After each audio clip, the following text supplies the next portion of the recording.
Buenas noches, barranqueños y barranqueñas. Gracias por permitirnos estar a esta hora de la noche allá en su casita compartiendo con ustedes charlas con Darío a través de nuestro canal local de televisión. Lo mismo, darles los agradecimientos a todos, a los miles y miles y miles de oyentes de La Voz del Petróleo, AM 1540, filial de Caracol, que a esta hora también están en sintonía aquí con nosotros.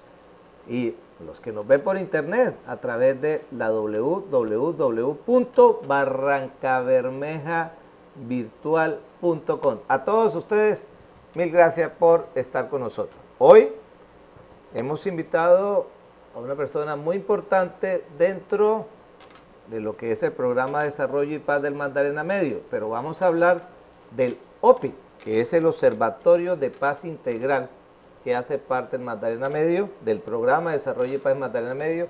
Él es el arquitecto, tiene maestría en Desarrollo Regional, Santiago Camargo Camargo. Santiago, buenas noches. Darío, ¿cómo me le va? Bueno, qué rico primero que esté aquí charlando con nosotros, con Darío. Queremos iniciar, ¿qué es el Observatorio de Paz Integral del Magdalena Medio? ¿Qué es eso?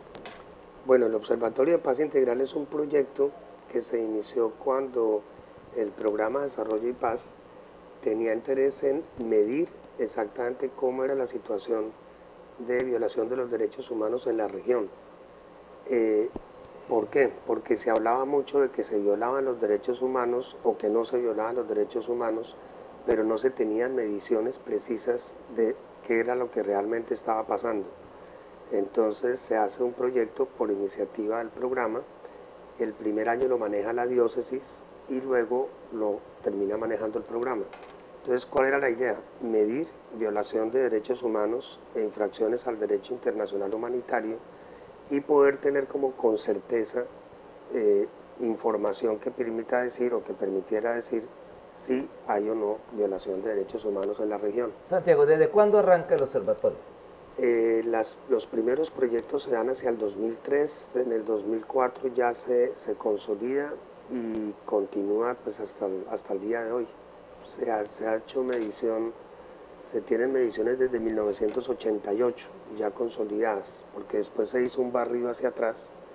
Entonces en este momento hay bases de datos que permiten a cualquier persona revisar lo que pasó desde el año 88 hasta la fecha.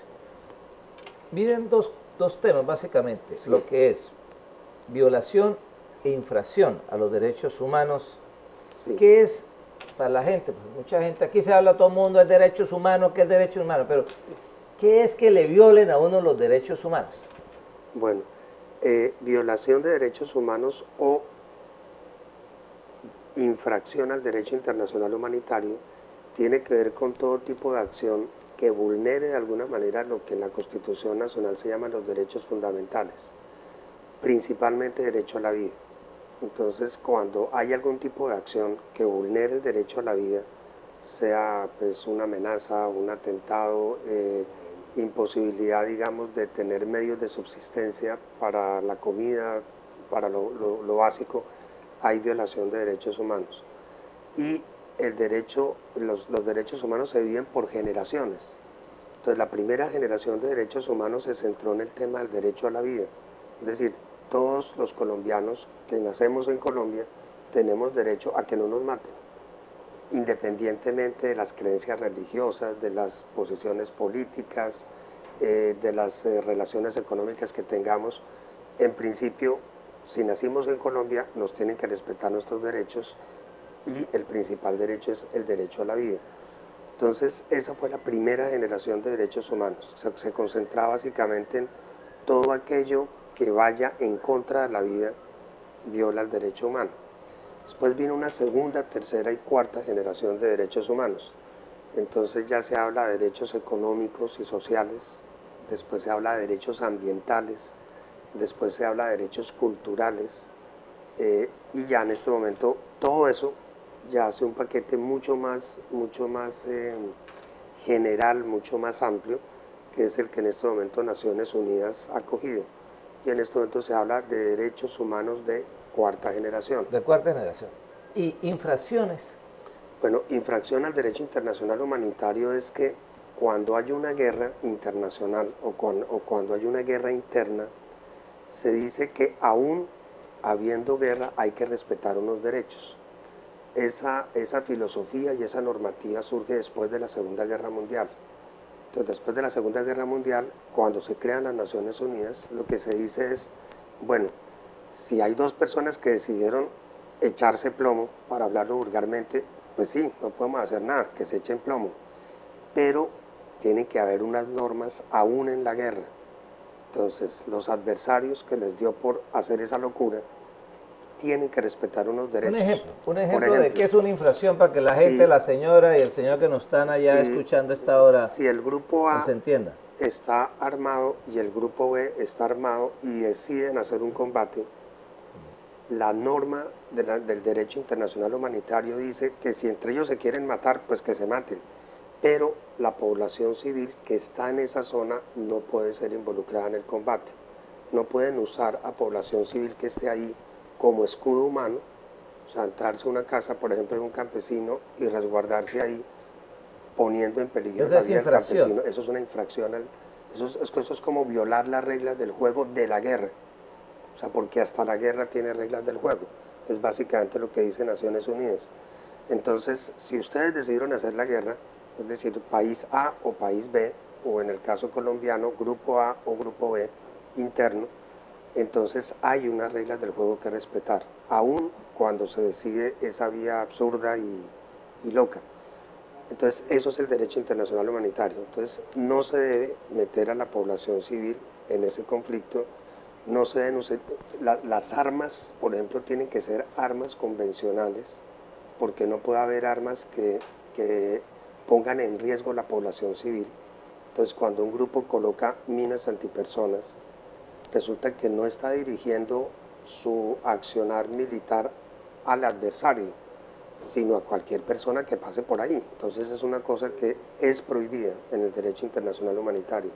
Es decir, la guerra tiene reglas, es lo que dice Naciones Unidas, y esas reglas tienen que ser respetadas por todos los que se metan en esa locura, hablarlo en esos términos sencillos.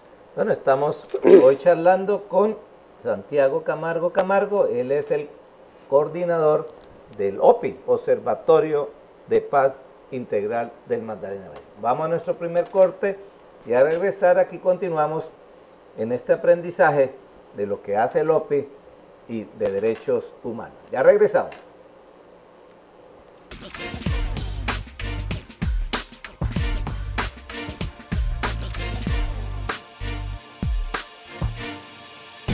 Coinmar, comercializadora industrial del Magdalena Medio, distribuidores de todo tipo de elementos de seguridad y dotación para las diferentes áreas de la industria, fabricantes que apoyan el talento barranqueño. Calle 72 1969, Barrio La Libertad.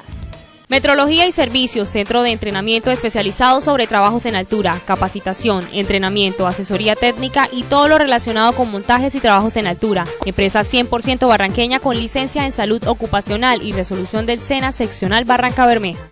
Ferromateriales del Contratista, distribuidores y comercializadores para constructores, contratistas y público en general. Materiales para la construcción y artículos de ferretería. Certificación de calidad ISO 9001. Con gusto le atenderemos. Cámara de Comercio de Barranca Bermeja, forjando desarrollo.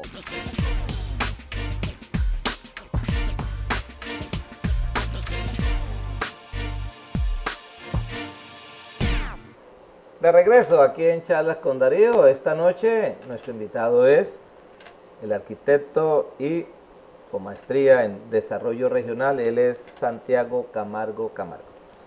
Antes de avanzar en indicadores, usted nació en Bogotá, pero ha estado vinculado por aquí en los años 80. ¿Cómo llega usted a Barranca, Santiago? La primera vez que vengo a Barranca yo trabajaba en el CINEP, que era un centro, o que es un centro de investigación de los jesuitas.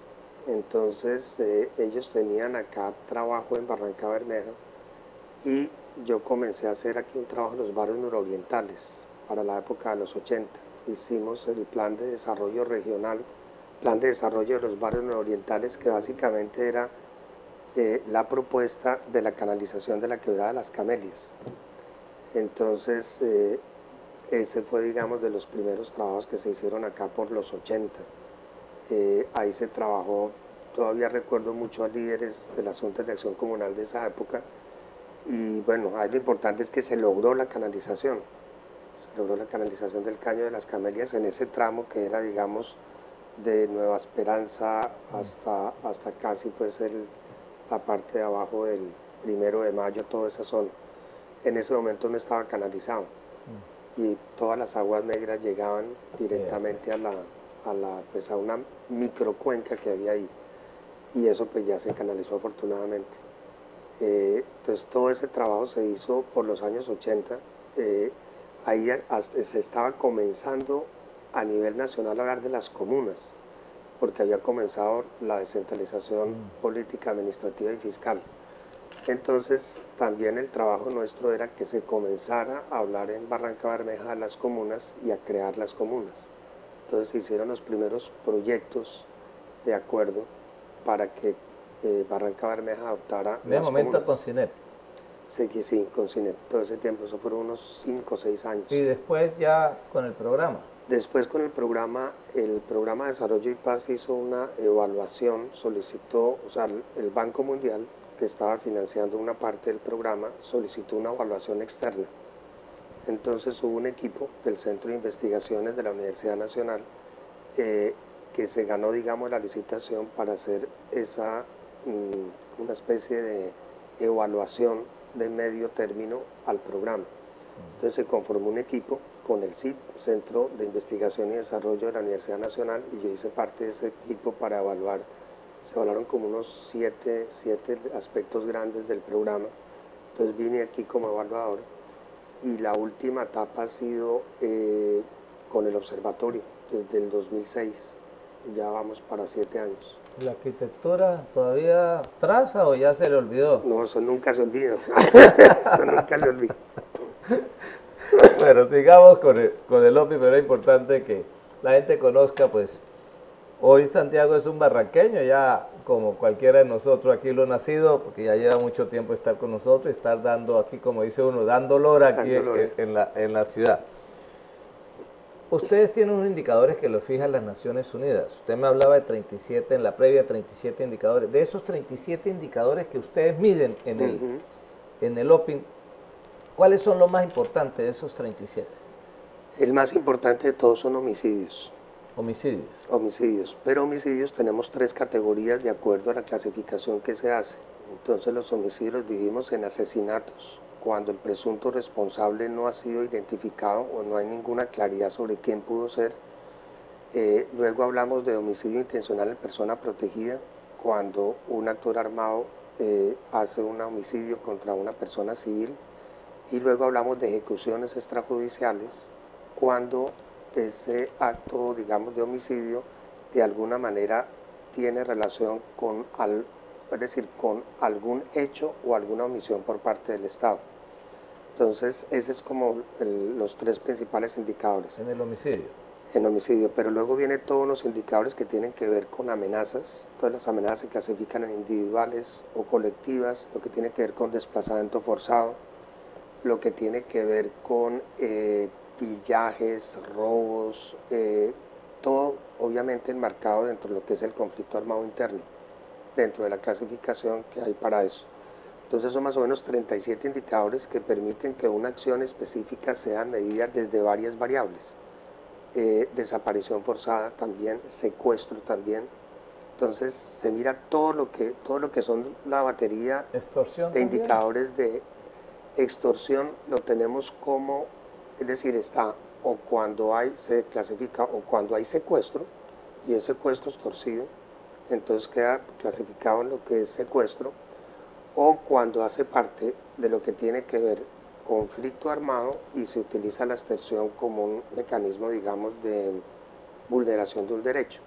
Entonces se mide también ese tipo de baterías. Santiago, perdón, y la extensión, la cobertura, digamos, ustedes hablan de Magdalena Medio, estamos hablando de cuántos municipios, cuántos departamentos. Cubrimos en este momento 31 municipios, O sea, la base de datos que se ha construido desde el 1988 cubre 31 municipios, 4 departamentos. Entonces, sur del Cesar, sur de Bolívar, Magdalena Medio antioqueño y Magdalena Medio santanderiano. Ustedes arrancan en el 2003, ya pasó, en el caso nuestro de Barranca, pasó el tema de la década o los 15 años de la guerrilla, vino también ya, los encuentran aquí ya en tema proceso paramilitar en la región. Esos indicadores anteriores no existían, o sea, no estaban clasificados, nadie lo tenían agrupado. ¿Cómo ha sido ese desarrollo? Cuando ustedes llegan en el 2003 y empiezan a armar esos indicadores, ¿cómo ha venido ese desarrollo hasta el día de hoy? En términos de resultados de medición, medición. Hemos mejorado, hemos avanzado, pongamos en el tema de homicidio. Por ejemplo, si nosotros cogiéramos en este momento un análisis del 88 para acá, porque la base de datos las tenemos ya desde el 88. Entonces, ¿uno qué ve? Uno lo que ve es que efectivamente hay una mejoría enorme en la región. O sea, en este momento, para hablarte de este año, primer semestre, desde enero a julio, el primer semestre, solamente hay 6 municipios en el Magdalena Medio con problemas de homicidios. El principal, Puerto Berrío. Con problemas es que han aumentado. Que tiene unos niveles altos de homicidios, que se han presentado homicidios como parte de estructuras criminales organizadas, porque nosotros no medimos homicidio de riñas, ni de accidentes de tránsito, ni de problemas amorosos, digamos, solamente lo que tiene que ver con estructuras, digamos, donde hay un determinador del hecho y hay un ejecutor del hecho, y esos grupos están divididos, o sea, hay una división del trabajo. Entonces, ahí, esos son lo que nosotros específicamente medimos. Entonces, ¿qué vemos? Primer semestre de este año, ha habido 54 homicidios en toda la región del Magdalena Medio, pero solamente en 6 municipios.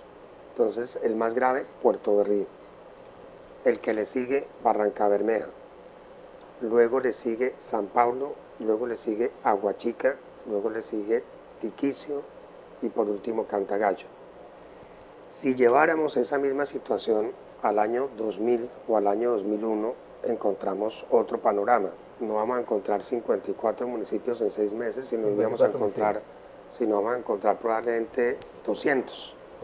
Sí. Y no vamos a encontrar 6 municipios, sino 31 con problemas. Entonces, sí hay una evolución muy positiva. Dejemos para el otro corte, ya entrando aquí en materia, vamos a nuestro segundo corte y a regresar continuamos aquí con Santiago Camargo, el coordinador del OPI en Barrancabermeja. Ya volvemos.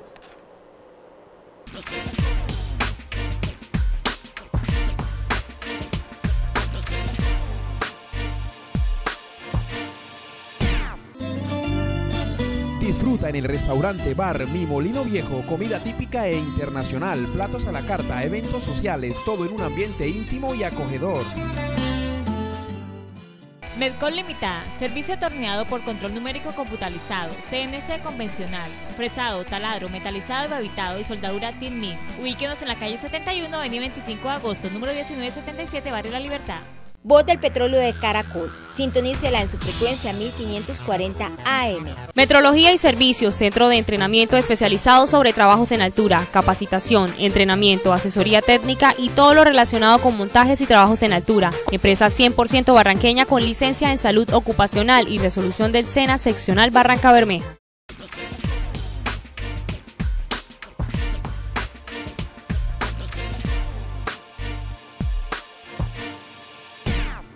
De regreso en charlas con Darío, con el coordinador del Observatorio de Paz Integral del Magdalena Medio. Él es Santiago Camargo. Santiago, la estadística pues ahí hablan por sí sola. Entonces, en este primer semestre se llevan 54 homicidios. Solamente están involucrados 6 municipios. De esos 54 a Berrío le corresponden ¿cuántos? 19. 19, Barranca 14.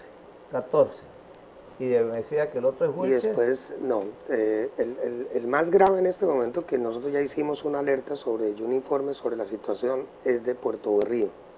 luego viene Barrancabermeja, luego viene San Pablo, después de San Pablo vendría Aguachica, pues el número de víctimas, y después de Aguachica, Tiquicio, que presentó 4 homicidios en este primer semestre, y muestra un poco todo el problema de la situación del oro y de la minería del oro en el sur de Bolívar, y por último Cantagallo, con un caso nomás.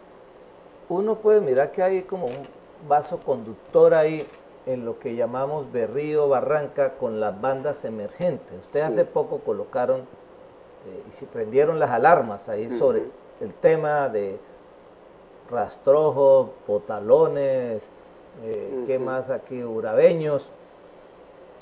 ¿Cuál es la similitud Berrío-Barranca? O en otras palabras, ¿esas bandas están operando en ambos municipios? Sí, o sea, lo que uno ve es que el problema es nacional, esto no es un problema local, o sea, no es un problema ni de Barranca, ni es un problema de Puerto Berrío.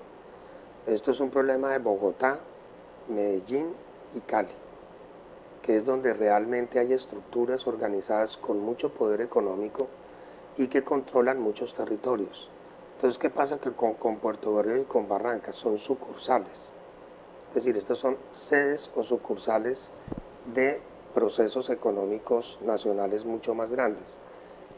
Entonces es evidente, desde años atrás que se viene hablando de lo que fue el cartel de Medellín, luego de lo que en sus años fue el cartel de Cali, esos orígenes o esas estructuras se fueron cambiando con el tiempo, se fueron dividiendo, subdividiendo, pero realmente uno ve que son poderes que se implantan en las grandes ciudades, y es un poder económico muy grande.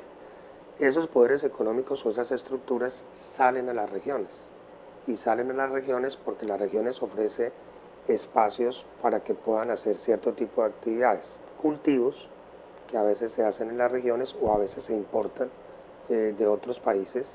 Segundo, transformación del producto, entonces tenemos todo el tema de lo que se llama las cocinas, y tercero, exportación o comercialización. Entonces, esto hay que mirarlo como cuando tú miras la producción de café, desde lo que es el cultivo hasta lo que es la exportación. Toda la cadena. Pero una cosa, Santiago, es que a mí me preocupa es que percepción. En las autoridades están como negando algunos hechos que son visibles. Entonces, le cambio la pregunta, más bien, desde el observatorio, lo que ustedes, su análisis indica que sí están operando estas bandas emergentes aquí en la ciudad. Sí, sí están operando, y yo creo que en este momento el llamado, que es algo que dentro del gran acuerdo social se quiere hacer en el pilar de fortalecimiento institucional, es que las autoridades entiendan que ya Barrancabermeja no es un pueblo, y que por lo tanto, tanto la Fiscalía como los juzgados no pueden seguir siendo dependientes o delegados. Aquí ya se necesita crear lo que es el circuito para la parte de los jueces, un distrito especial. Distrito judicial, sí. Hay que crear un distrito judicial porque no existe en Barrancabermeja. Segundo, hay que crear realmente una fiscalía especializada con autonomía acá, porque no existe. Porque sin ese tipo de instrumentos, entonces tú siempre vas a tener unos niveles de impunidad muy grandes, y tú operas donde hay impunidad. Entonces, si en este momento una persona comete un homicidio en el sur de Bolívar, pero nadie lo va a procesar, nadie lo va a juzgar, porque allá ni siquiera hay CTI. Hay un juez que es el juez de Cimití, que es el único competente en homicidios, y no le ha nombrado CTI. Eso en el tema del tema de la impunidad, pero ¿por qué ve uno el interés de minimizar de las autoridades la existencia de estas bandas criminales? Bueno, ahí sí viene un problema que es el eterno problema del observatorio, y es cuando el observatorio saca cifras o pone alertas, inmediatamente la reacción de mucha parte de la sociedad del Magdalena Medio es decir, no digan o no cuenten porque eso espanta la inversión, y si no hay unas condiciones de inversión buenas, los capitales nacionales y los capitales internacionales se van de Barrancabermeja y se van de la región. Nosotros ante eso respondemos como observatorio: no creemos que eso sea bueno. Es decir, no es bueno tapar las cosas, es bueno sacar las cosas simplemente para que el inversionista, que va a hacer una inversión en Barranca o en el Magdalena Medio, entienda dónde está situado y también contribuya a que haya un fortalecimiento institucional para que si hay problemas serios, por ejemplo a nivel de estructuras criminales, efectivamente haya un Estado que las persiga y haya un Estado que las castigue, porque si no es una locura. Lo peor que puede hacer, el peor mensaje que se le puede enviar a un inversionista hoy es decirle mentiras. Y eso es lo que están buscando. Porque el inversionista necesita tener claridad de cuáles son las reglas del juego y dónde está jugando. Y esas bandas operan, perdón que lo interrumpa, operan más ambientadas o estimuladas por el microtráfico.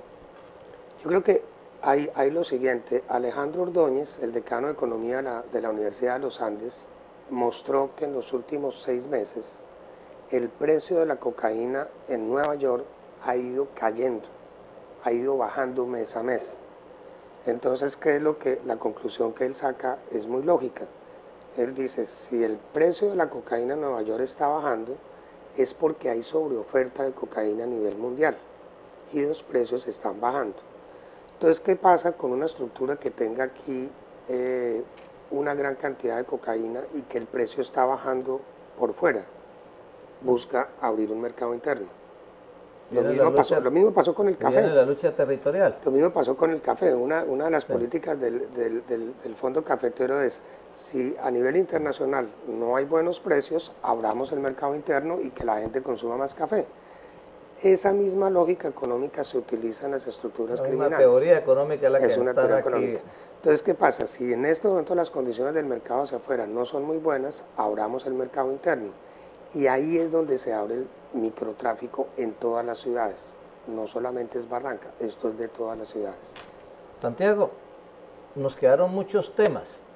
Sí, señor. Esto dejémoslo como un abrebocas. Bueno. Ya el tiempo se nos acaba, pero lo voy a volver a invitar para que hablemos todo el tema ya de la ciudad, el tema de los trabajadores y trabajadoras de derechos humanos, que me interesa también mucho saber cómo está esa situación, pero nos toca en otro programa porque ya se nos acabó el tiempo. Nos vemos en otra oportunidad en Más Charlas con Darío. Ya viene Idamis con sus notas y nosotros hasta la próxima. Chao, chao. Hola. Qué positiva esta gran alianza estratégica entre los empresarios barranqueños, también apoyados por la Cámara de Comercio de Barrancabermeja y la Gobernación de Santander.